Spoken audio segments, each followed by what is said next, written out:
Hola a todos, bienvenidos a esta nueva sesión del curso de gestión de proyectos. El día de hoy vamos a tratar un tema que continúa el desarrollo del Project Charter que terminamos de ver en la última parte e ingresamos en lo que se conoce como el alcance del proyecto. Algunas definiciones tomadas del PMBOK, nuestro estándar de dirección de proyectos, antes de continuar ingresando en el tema. Recordemos que el proyecto se define como un esfuerzo temporal que lleva un producto, servicio o resultado único a ser construido. En este caso, tengamos en cuenta las características de producto, servicio o resultado. Eso nos habla de la gran flexibilidad de soluciones y de resultados finales que pueden ser generados por un proyecto. Adicionalmente, recordemos la característica de que debe ser único, esto es, algo que tenga un valor agregado diferenciador de lo que existe hasta el momento en el mercado o en la práctica previa de las empresas, organizaciones o clientes con quienes estemos trabajando. Luego viene el concepto de alcance, que es el que vamos a estar desarrollando en la clase de hoy, y que se considera como la suma de productos, servicios y resultados a ser proporcionados por un proyecto. Es decir, es todo aquello que se le va a entregar al cliente y que, en suma, consiste en la forma de solución integral al problema que estamos tratando en ese momento, hasta el punto en que el proyecto pueda generar esa solución. Los entregables, entonces, son las unidades individuales de esos productos, servicios o resultados que son, por un lado, verificables, o sea, es posible determinar si ese entregable fue transferido al cliente y que, a su vez, debe contar con algunos criterios de aceptación que son previamente negociados con el cliente y que se definen como el conjunto de condiciones que deben cumplirse antes de que se acepten los entregables. Ya hemos hablado anteriormente de la importancia que tiene hacer la negociación previa de estos criterios de aceptación, porque son los que simplemente van a nivelar las expectativas que tiene el cliente con las que tiene el equipo que está construyendo los entregables, y al final los dos van a estar esperando el mismo resultado que al final se entrega y se transfiere al cliente una vez ha terminado el proyecto. En el día de hoy vamos a trabajar fundamentalmente sobre el alcance y nos vamos a basar en el trabajo que hemos hecho hasta este momento y que nos ha llevado al proyecto activo. Nosotros comenzamos por identificar el problema, que en este caso ustedes seleccionaron a partir de una de las tres objetivos de desarrollo sostenible que se van a tratar durante este semestre en los proyectos integradores, y libremente priorizaron uno de ellos, seleccionaron una de las metas e encontraron un problema relativamente próximo a ustedes que estaba relacionado con una de esas metas de los objetivos de desarrollo sostenible. A partir de esa definición, que fue completamente voluntaria por parte de cada uno de los equipos, pasamos al primer ejercicio, que fue identificar los interesados, ejecutar un primer plan de gestión de esos interesados relacionado con las expectativas que cada uno de ellos tienen del proyecto, que se van a convertir en los requisitos que ese proyecto debe cumplir, o requerimientos, como también se les llama. En el caso de un proyecto de la vida real, esas expectativas y esos requerimientos surgen del encuentro real y físico que tengamos con esos interesados, en donde no solamente ellos nos manifiestan cuáles son sus visiones del problema, sino también cuál es su visión de la solución, qué es lo que ellos esperan que el proyecto, al solucionar el problema, les ofrezca como algo positivo. Eso se tiene en cuenta durante la definición del plan de gestión de stakeholders y nos permite entrar de lleno en el análisis de las causas del problema. o se conoce como causa-efecto o análisis de causa-raíz, que nos llevaron a ver el problema desde otra óptica a mucho más bajo nivel.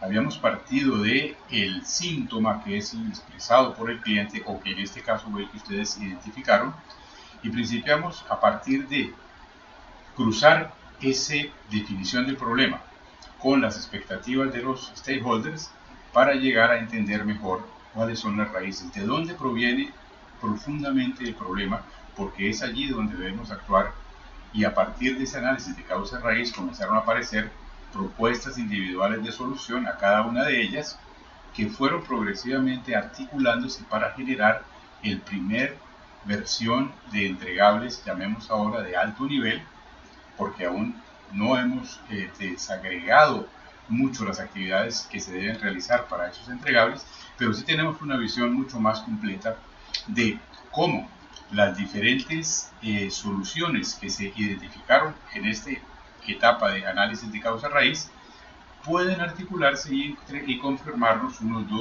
o 3 o 4 entregables más complejos, más articulados, que nos sirven para finalmente obtener el primer documento oficial del proyecto, que es el acta de constitución, el Project Charter. Hasta allí fue nuestro primer sprint. A partir de ese Project Charter, entonces vamos a retomarlo y vamos a comenzar por filtrar esos requerimientos. ¿Qué quiere esto decir? Que durante este análisis de interesados y de causa raíz surgieron una gran cantidad de solicitudes, de peticiones de los diferentes stakeholders, todas relacionadas con el problema, algunas más, otras menos pertinentes, pero simplemente se les dio cabida a todas porque lo que nos interesaba en ese momento era precisamente obtener la mayor cantidad de información de los interesados.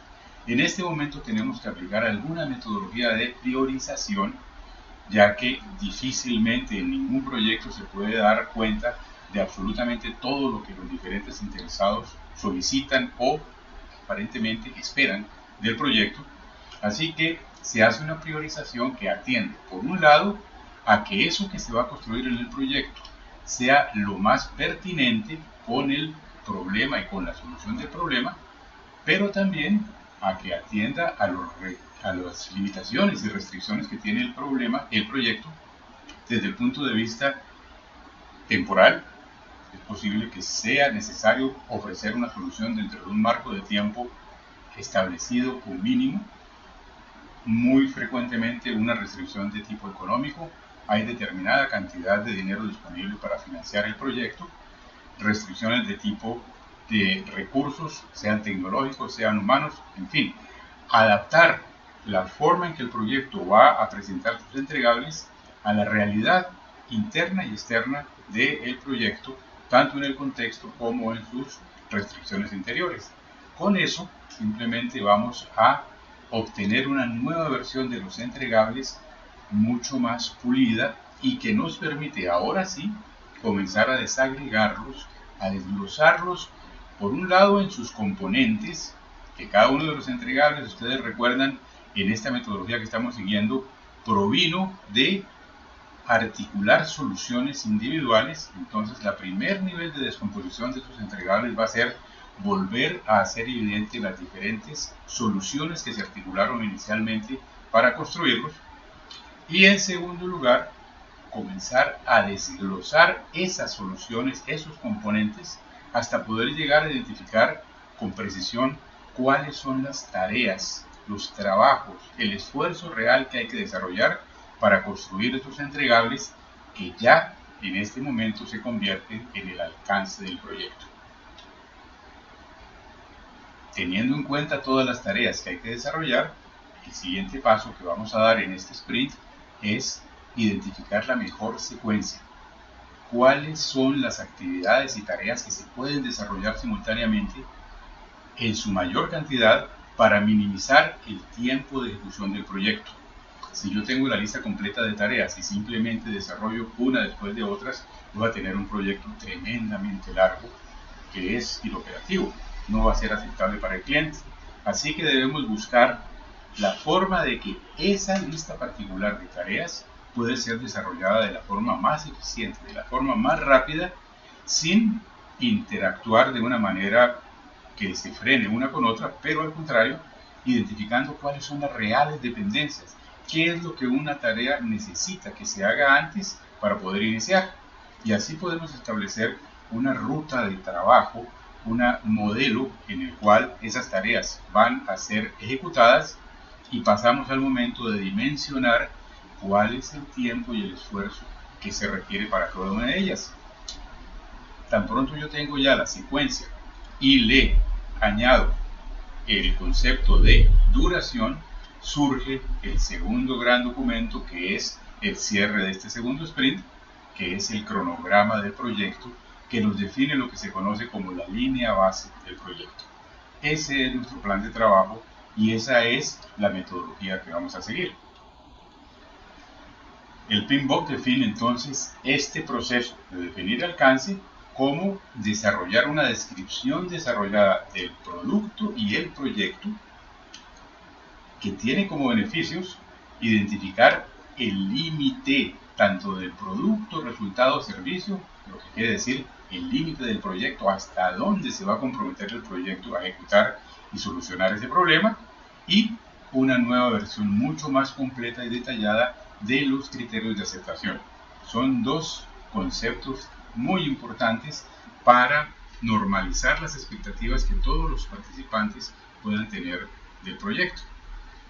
Y como habíamos planteado previamente, no necesariamente todos los requisitos que son planteados por los stakeholders pueden llegar a ser desarrollados. Así que necesitamos hacer algún proceso de priorización para definir cuáles son los, vamos a llamar, más importantes o de mayor impacto o más significativos, y entonces determinar cuál es el alcance real y cuáles son los límites del proyecto. Para poder hacer esa priorización, se trabaja sobre el nivel, el concepto del alcance que teníamos ya definido y que en los contextos ágiles tiene una pequeña variación.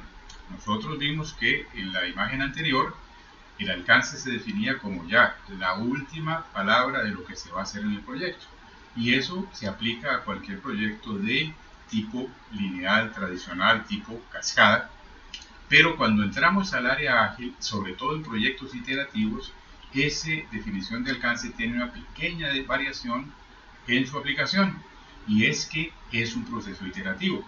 De tal manera, ustedes recuerdan cuando vimos por primera vez la metodología de desarrollo Scrum, que tenía una serie de sprints que se desarrollaban y al final de cada sprint se entrega un producto incremental al cliente y se comienza el siguiente sprint. En cada uno de ellos necesitamos hacer una revisión de alcance, ya que el alcance general se obtiene a nivel de alto nivel, que es para todo el proyecto, es lo que se conoció o se determinó en lo que sería el acta de constitución en el Project Charter, pero cada una de las iteraciones, cada uno de los sprints que se van a desarrollar en el proyecto debe tener una definición detallada del alcance. ¿Qué quiere esto decir? Como se había mencionado alguna vez, un proyecto con una metodología ágil tipo Scrum puede ser considerado como una serie de mini proyectos, cada uno de los cuales va a tener un alcance específico que se detalla, se planifica con mucho cuidado y se entrega al finalizar ese sprint.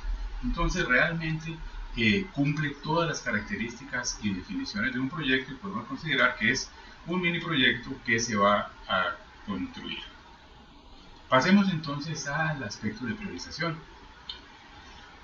Una de las herramientas más frecuentemente utilizadas es lo que se conoce como la técnica Moscú, y esto viene de un acrónimo del inglés en donde se utilizan las letras MSCW, que leído rápidamente podríamos decir ese es el Moscú, y que tienen que ver con criterios. La M es por must have, quiere esto decir son requerimientos, son necesidades no negociables, son indispensables. Si alguna de estas no se construye, el proyecto simplemente no debería existir porque no va a solucionar el problema. Son esas características sin las cuales no podemos iniciar el proyecto. y que tienen que estar forzosamente allí. Luego vienen otras menos significativas que sin embargo son importantes. Es el should have, que nos dice aquello que deberíamos hacer si nos queda tiempo, si nos queda dinero, si nos quedan recursos, si es posible, van a generar alguna mejora significativa del problema, del proyecto, de la solución. No son indispensables, lo que quiere decir que si alguna de estas de la S no se desarrollan, el proyecto no va a dejar de ser exitoso, el problema sigue siendo resuelto, solo que al incluirlas va a ser una solución que además de resolver el problema posiblemente va a ofrecer alguna forma de valor agregado importante para el negocio, para el cliente. Y dentro de lo posible pues sería conveniente, si se alcanza a incluirlas, pues analizar la posibilidad de hacerlo. Sigue luego en orden descendente el could have, que tiene que ver con iniciativas que quisiéramos hacer. Son interesantes, realmente no aplican, no dan mucho valor agregado, es simplemente una mejora conveniente, una mejora a veces estética nada más, que pueden incluirse inclusive en alguna versión posterior ya de mejoramiento, pero que definitivamente no tienen nada que ver con la solución nuclear del proyecto. Esa está en la M. Y finalmente una serie de solicitudes que hacen los usuarios que definitivamente no le aportan nada al proyecto, que serían mucho más ruido que producto agregado a la solución, y que definitivamente deberían no incluirse en ninguno de los documentos del proyecto. Lo que nosotros vamos a tratar de concentrarnos es en identificar muy claramente cuáles son las M, cuáles son aquellas que tienen que estar, cuáles son las que le dan razón de ser al proyecto y sin las cuales no podemos garantizar ningún tipo de solución porque va a quedar siempre insuficiente. Para ello hay algunas preguntas claves que se recomienda hacer. Una vez tenemos nuestra lista de requisitos, nuestra lista de solicitudes, nuestra lista de expectativas, ir una por una preguntándonos, ¿qué pasa si esta característica no está en el proyecto? Y vamos a analizar el impacto. Ustedes van a ver cómo el hacer uso de estas preguntas nos va a hacer entrar mucho más en el conocimiento detallado que tenemos del problema y de la solución que estamos planteando. Y esto nos facilita enormemente el siguiente paso que vamos a dar en el proceso de planificación del proyecto. Así que, ¿qué pasa si no tiene la característica? ¿Hay alguna forma más simple de completarlo? ¿Se puede hacer lo mismo que debemos hacer de otra manera más rápida, más eficiente, más económica? ¿Funciona la aplicación que estemos dando sin esta característica? O sea, ¿podemos sacarla de esa M y pasarla a la S de lo que quisiéramos hacer sin que nos afecte vitalmente el proyecto? Y todo esto tiene como objetivo hacer lo más reducido el proyecto para poderlo hacer muy rápidamente, a bajo costo y con garantía de eficiencia. Recuerden, el objetivo principal es resolver el problema, no hacer un proyecto complejo ni difícil. Luego, en la S, el should have, nos preguntamos, ¿cuánto valor añade esta característica al proyecto? ¿Realmente vale la pena que lo tengamos aquí o puede ser degradado si no le añade un valor adecuado? Puede esperar hasta el próximo lanzamiento. En ese caso, simplemente se plantea la posibilidad de una versión 2 para que en ella se incluyan este tipo de características. El could have ya viene menos importante y las preguntas serían, ¿es necesario para la función básica del proyecto? Si por alguna razón nosotros hemos calificado un requerimiento en este nivel y la respuesta a esto es sí, tendríamos que replanteárnoslo porque lo más posible es que haya que subirlo hasta la M. Si es necesario para que el proyecto funcione, para que la solución sea realmente confiable, tendría que pasarse acá. Luego, ¿cuánto impacto tendría en el proyecto si no se hace? Si no es serio, pues simplemente se queda allí. Si puede ser un impacto importante, pues también habría que pensar si de repente puede ser escalado hasta este siguiente nivel. Y finalmente, pues tenemos las que no se van a hacer, en donde la primera pregunta es, ¿tiene importancia o casi nada para el proyecto. En ese caso queda allí, no hay problema. Pero también nos podemos preguntar si esa es una respuesta permanente o es solamente del momento, porque hay posibilidad de que en el futuro tenga prioridad. Por ejemplo, si el contexto dentro de la empresa cambia una vez que nosotros hemos realizado todas estas actividades y el proyecto ya está funcionando, es posible que ahí ya tenga alguna prioridad esto, en cuyo caso esta podría pasar a alguno de los dos niveles superiores. Lo importante es saber que de esa lista habitualmente muy larga que surge del proceso de recolecta de requerimientos, no estamos obligados a hacerla en su totalidad, pero que sí debemos tener argumentos suficientemente claros de cuáles son las que escogimos y por qué las escogimos, y que ellas son las que nos van realmente a solucionar el problema. Esa es la orientación que vamos a tener entonces en la práctica, primera práctica de este sprint y de esta semana, que tiene que ver con revisar el trabajo que se había hecho hasta el momento de alcance, todas las soluciones que se identificaron, volver a leerlas, identificar si realmente eso era lo que nosotros habíamos o consideramos que deben ser aplicadas, complementarlas con más requisitos. Ya hemos discutido bastante sobre los Project Charter, sobre las formas de presentar los entregables, sobre la definición y pertinencia que han tenido los análisis de causa-efecto. Entonces creo que cada equipo está en condiciones de complementar esas soluciones con otras, así no le apunten directamente a las expectativas que en este momento se identificaron de los stakeholders, pero que ustedes sienten que pueden ser importantes para la solución general del proyecto. Y cuando hayan terminado de esa lista larga de soluciones o requisitos, ahora sí, aplicar el método Moscow y priorizar las M o las S y resaltarlas con algún tipo de color, porque esas son las que vamos ahora sí a tratar de articular en una nueva versión de entregables, a los cuales se les va a analizar los nuevos criterios de aceptación. Vean ustedes cómo va a evolucionar nuestra propuesta que se hizo en el Project Charter a un alcance más preciso, más directo, más eficiente posiblemente, que es el que vamos a continuar planificando. Y ese sería el alcance, ahora sí, definitivo, de este tipo de proyectos que estamos desarrollando durante el curso. Mil gracias.